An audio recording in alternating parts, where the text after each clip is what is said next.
The state of Karnataka has become the new epicenter of COVID-19 in India. Bengaluru has now over 3 lakh active cases. ಬೆಂಗಳೂರಲ್ಲಿ ನಿಮಿಷಕ್ಕೆ 7 ಮಂದಿಗೆ corona ಸೋಂಕು ತಗುಲ್ತಾ ಇದೆ. ಆದರೆ ಈಗ ರಾಜಧಾನಿಯಲ್ಲಿ ಐಸಿಯು ಬೆಡ್ಗಳ ಕೊರತೆ ಬಹಳ ದೊಡ್ಡ ಮಟ್ಟದಲ್ಲಿದೆ. ಆಸ್ಪತ್ರೆಗಳು ಈಗಾಗಲೇ ಐಸಿಯು ಬೆಡ್ಗಳು ಕಂಪ್ಲೀಟ್ ಆಗಿ ಫುಲ್ ಆಗಿದೆ.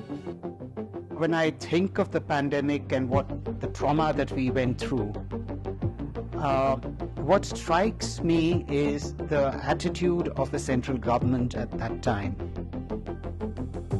What we had was a sort of playing around with voodoo doctors.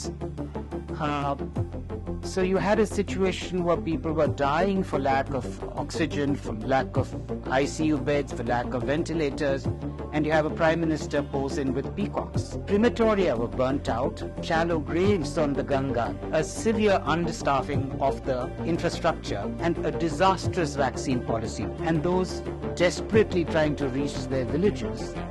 They were treated like vermin. Insecticides were sprayed on them, they were beaten.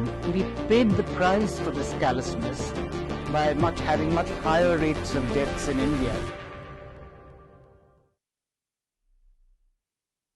Then, of course, you had this absurd bogey of Corona Jihad that was created, and which was enacted in our own state by Mr. Tejasvi Surya.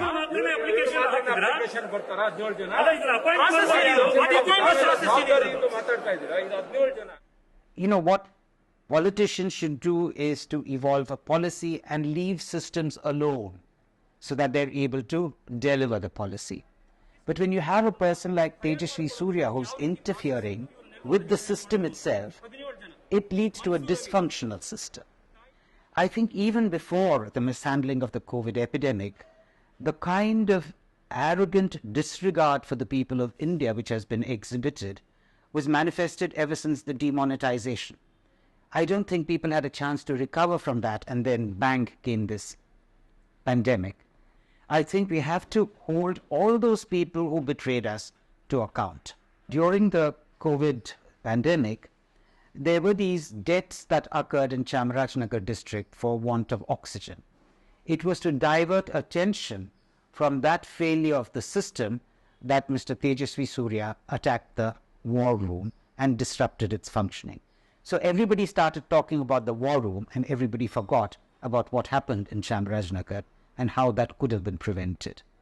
Do we want somebody like that voted in again? I would urge people to really think who they are voting for. Do we want a young, callous, unthinking person who inflicts damages upon system to be elected again from this constituency? I hope not.